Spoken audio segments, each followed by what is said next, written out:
Hello आठवीं पास, क्या हाल है। तो आज हम शुरू करेंगे अपनी 9th क्लास का सेकंड चैप्टर का इंट्रोडक्शन, पॉलिनोमियल्स का इंट्रोडक्शन।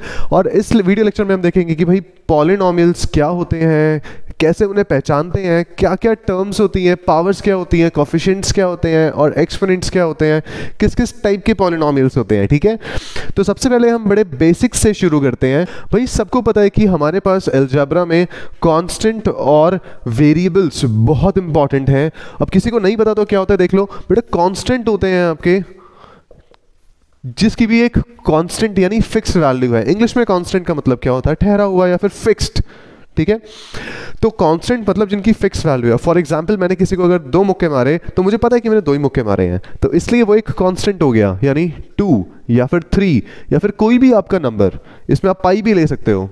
ये सारे के सारे कांस्टेंट होते हैं, इनकी कांस्टेंट फिक्स वैल्यू है, इनकी हिलते नहीं है ये। तुमने पता है कि तुमने अगर आज 3 रोटी खाई है तो भाई तुम्हें पता है कि तुमने 3 ही रोटी खाई है, वो फिक्स है 3। अब वेरिएबल्स की अगर मैं बात करूं, अब फॉर एग्जांपल तुम सब किसी पार्टी में गए और तुमने बिल इक्वली कंट्रीब्यूट किया, ठीक है, बट किसी ने ज़्यादा खाया किसी ने कम खाया। अब तुम्हें पता नहीं है किसने ज़्यादा खाया, तो यहाँ पर जहाँ तुम्हें पता नहीं है किसने ज़्यादा खाया या कितना खाया, तुमने ले लिया कि भाई उसने x नंबर ऑफ चपाती खा ली। ठीक है, तो उसने x y z a b c, तुम कुछ भी ले सकते हो, ये सारे के सारे होते हैं वेरिएबल्स। हमें पता नहीं है, उनकी वैल्यू वेरी कर रही है, चेंज हो रही है उनकी वैल्यू, ये होते हैं वेरिएबल्स। अब इसके बाद आते हैं पॉलिनोमियल्स पे। अब देखो जरा, पॉलिनोमियल समझाने के लिए मैं तुम्हारा एनसीईआरटी का एक सिंपल सा एग्जांपल ले लेता हूं, जो है एक स्क्वायर का। ठीक है, एक स्क्वायर का। अब फॉर एग्जांपल अगर मैंने मान लिया कि भाई इस स्क्वायर की जो लेंथ है वो है 2/2, ये 2/2 का स्क्वायर है, तो एरिया कितना हो जाएगा इसका, 4 हो जाएगा। अगर मैं इसकी साइड्स को 20/20 कर दूं, यानी 20 यूनिट्स बाय 20 यूनिट्स, तो एरिया हो जाएगा मेरा 400। ठीक है, जैसे जैसे मेरी साइड्स चेंज हो रही हैं एरिया चेंज हो रहा है। बट व्हाट इफ अगर मैं इसका एरिया ले लूं x स्क्वायर, यानी मेरी जो साइड्स हैं वो x यहां से भी आ गई, x यहां से भी आ गई, और मेरे स्क्वायर का एरिया क्या मिला मुझे, x square, side into side x square. ठीक है, तो अब इस x स्क्वायर को जरा एग्जांपल लेके हम आगे कोफिशिएंट्स के बारे में बात करते हैं। देखो भाई, x स्क्वायर ना बेसिकली एक पॉलिनोमियल है। अब एक पॉलिनोमियल क्या होता है, देखो ये है, पॉलिनोमियल अलग अलग तरह के होते हैं। ठीक है, ये एक सिंगल टर्म पॉलिनोमियल है जिसमें एक ही टर्म है। ऐसा polynomials having one term, okay, जिसमें केवल एक ही टर्म होती है, उसको हम मोनोमियल कहते हैं। और ऐसा पॉलिनोमियल जिसमें 2 टर्म्स होती है, अभी टर्म्स क्या होती है ये भी समझाऊंगा मैं, इसको हम बायनोमियल कहते हैं। ओके, 3 टर्म्स वाले को हम ट्राइनोमियल। देखो, बाय मतलब होता है 2, ट्राई मतलब होता है 3, नॉमियल्स, मोनो मतलब होता है सिंगल। ठीक है, इसके आगे चलता रहता है ये। तो बेसिकली ये मैंने जो एग्जांपल लिया ये एक है हमारा मोनोमियल। अब इसमें मैं एक तुम्हें बाइनोमियल का एग्जांपल भी दे देता हूं। देखो, बाइनोमियल का एग्जांपल हो जाएगा 3x स्क्वायर प्लस 4, ये मेरा एक बाइनोमियल हो गया। इसमें 2 टर्म्स हैं, टर्म्स देखो, एक टर्म ये रही, दूसरी टर्म ये रही, प्लस के इधर उधर। ठीक है, एक और एग्जांपल ले लेते हैं यहां पर, 5x cube minus 3x plus 4। ये देखो भाई, ये मेरा एक ट्राइनोमियल है, ये एक ट्राइनोमियल है। ट्राइनोमियल मतलब प्लस माइनस के आगे पीछे जितनी टर्म्स हैं उसको गिन लो, कितनी है, एक टर्म ये रही, दूसरी टर्म ये रही, तीसरी टर्म ये रही। ये मेरा एग्जाम्पल हो गया ट्राइनोमियल का। ठीक है, ये मेरा एग्जाम्पल था बायनोमियल का। Okay, I hope monomial, binomial और ट्राइनोमियल्स क्लियर है। आगे हम कितनी भी लंबी टर्म्स लगा सकते हैं। मैं ये भी लिख सकता हूँ a149 plus a148 plus a147, करते करते करते an तक जा रहा है। ये भी मेरा एक पॉलिनोमियल है। ठीक है, ये भी एक पॉलिनोमियल है, ध्यान रखना। हम किसी पॉलिनोमियल में कितनी भी नंबर ऑफ टर्म्स चिपका सकते हैं, कितनी भी। ठीक है, तो यहाँ पे हमने कितनी 149 लगा दी, या कहाँ पीछे कहीं तक जा रहा हो ये। ठीक है, ये तो हमारी हो गई basically monomial, binomial, trinomial terms की बातें कि भाई टर्म्स क्या होती हैं। ठीक है, हमने टर्म्स के बारे में पढ़ा कि देखो यहाँ पर हमारी ये एक टर्म है, ये मेरी एक टर्म है, ये मेरी दूसरी टर्म है, ऐसे ही यहाँ पर मेरी ये 5x³ पहली टर्म है, -3x दूसरी टर्म है, +4 तीसरी टर्म है। अब देखो भाई इसके आगे हम थोड़ी सी बात करते हैं कि एक्चुअली में कोफिशिएंट्स क्या होते हैं। ठीक है, देखो भाई कोफिशिएंट्स बेसिकली क्या होते हैं।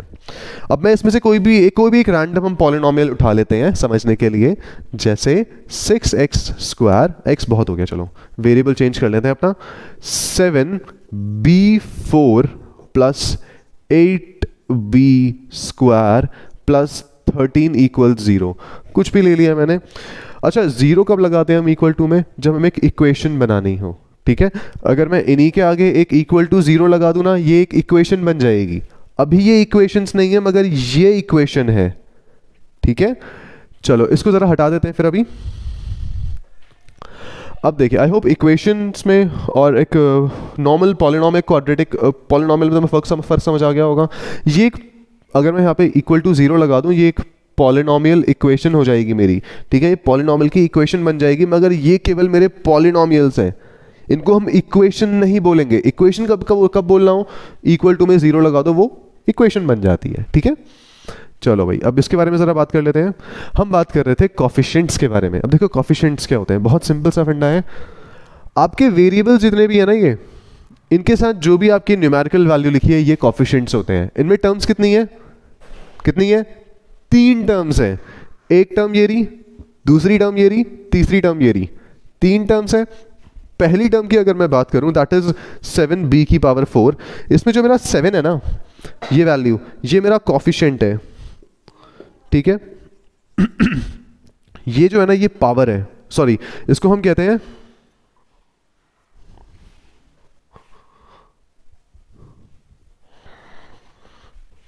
एक्सपोनेंट। 3 to 1 एक्सपोनेंट, 3 to 1 को एक्सपोनेंट। ओके, ये जो मेरा ऊपर लिखा हुआ ना 4, ये है मेरा एक्सपोनेंट और ये मेरा वेरिएबल है, या इसको हम बेस भी कह सकते हैं। ठीक है, ये मेरा बेस हो गया। अब जरा ध्यान से सुनो यहाँ पे बेटा, इसमें तो मेरा पता लग रहा है कि भाई 7 जो है वो कोफिशिएंट है, b जो है वो बेस है और 4 जो है मेरी एक्सपोनेंट है। ठीक है, अब इसके बाद अगर मैं 13 की बात करूं, जरा 13 का एग्जाम्पल लेते हैं। अब तुम बोलोगे भाई 13 में कोफिशिएंट क्या है। 13 देखो, 13 खुद एक कोफिशिएंट है, बट ये किसका कोफिशिएंट है, ये कोफिशिएंट है x0 का। x0, अब देखो x0 मतलब, इसको भी ध्यान से समझो, बहुत बेसिक कॉन्सेप्ट है बेटा। मैंने 13x0 क्यों लिखा, मैं इसकी जगह ना यहाँ पे 13x0 भी लिख सकता हूँ। x0 को लिखना या ना लिखना बराबर है। ठीक है, क्यों बराबर है ये देख लो। किसी भी चीज की किसी भी पावर अगर 0 होती है, किसी की भी पावर अगर 0 होती है तो उसकी वैल्यू हमेशा 1 होती है। अगर मैं 1 की पावर 0 लिख रहा हूं मतलब 1, 2 की पावर 0 लिख दी मतलब 1, x की पावर 0 लिख दूं मतलब 1, y की पावर 0 लिख दूं मतलब 1। इस चीज को ना ऐसे स्टार बना के ना लिख लो किसी कोने में कि भाई ये बहुत इंपॉर्टेंट है। किसी की भी अगर पावर आप 0 डाल रहे हो, इसका मतलब है कि उसकी वैल्यू 1 होती है। ठीक है, इसी तरह से इसकी वैल्यू भी यहां पर क्या आएगी, इस x0 की वैल्यू मेरी 1 होती है।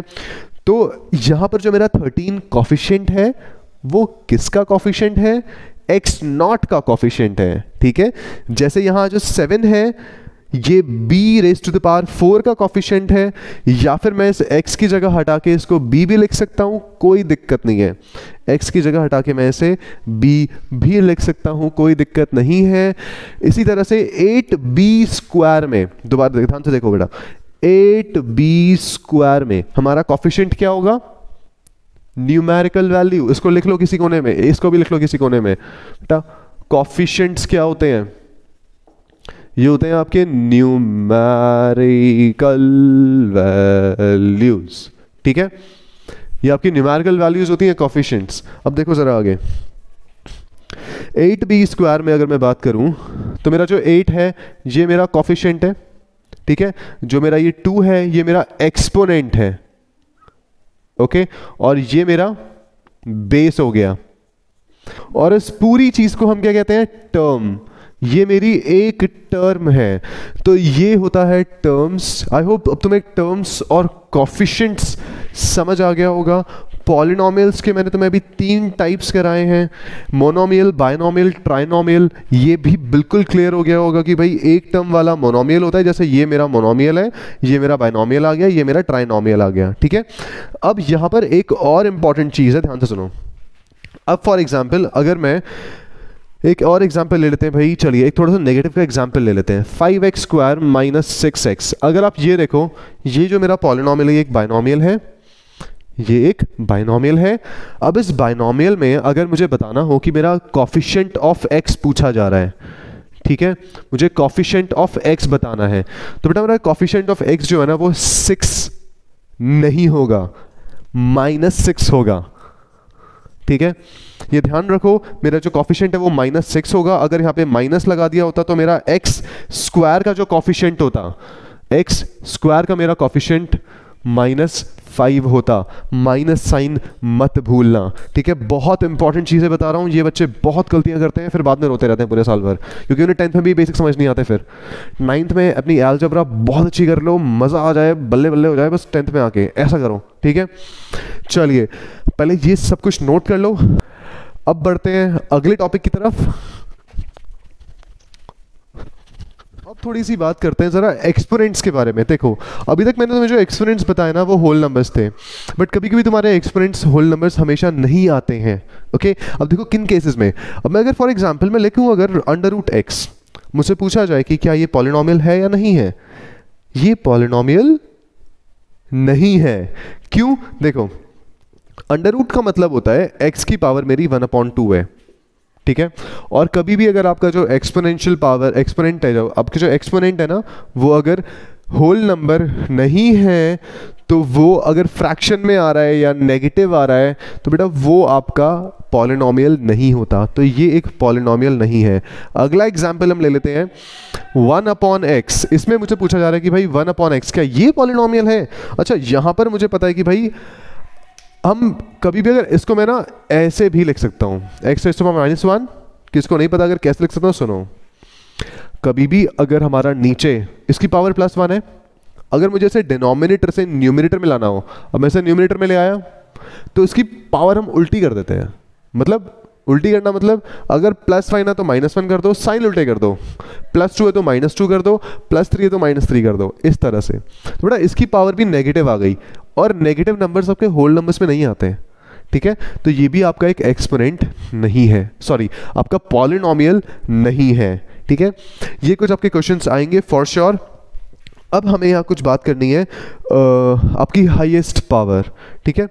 हाईएस्ट पावर की जिसको हम डिग्री कहते हैं। अब एक एग्जाम्पल देखो यहाँ पे ज़रा, मैंने लिया एक एग्जाम्पल 3x⁴ + 2x² + 6 = 0। भाई इस इक्वेशन में, इक्वेशन बोलूँगा अब मैं इसे 0 लगा दिया मैंने, ठीक है। इक्वेशन में 0 नहीं होता है, अब 0 लगा दिया मैंने, इक्वेशन बोलूँगा मैं इसे। तो भाई इस इक्वेशन में हाईएस्ट एक्सपोनेंट क्या है, हाईएस्ट पावर क्या है? अगर मैं पूछूं हाईएस्ट पावर, देखो पावर कौन कौन सी दिख रही है तुम्हें यहाँ पे? एक तो 4 दिख रहा है, 2 दिख रहा है, इसके x की पावर तो 0 है, ठीक है। 6 को ना 6 मत देखा करो, उसको x⁻0 देखा करो। तो भाई यहां पर जो मेरी हाईएस्ट पावर है वो क्या है? हाईएस्ट पावर है मेरी यहाँ 4, और भाई हाईएस्ट पावर को ही हम कहते हैं डिग्रीज, ठीक है। तो इस इक्वेशन की अगर मुझसे डिग्री पूछी जाए तो मेरा डिग्री है मेरी 4, ठीक है। इस इक्वेशन की डिग्री है 4, ठीक है। अब इसके बाद कभी भी अगर आपकी डिग्री 1 है, कई बार सुना होगा आपने अगर लीनियर इक्वेशन, लीनियर पॉलिनोमियल, ठीक है। फिर आता है आपका क्वाड्रेटिक पॉलिनोमियल,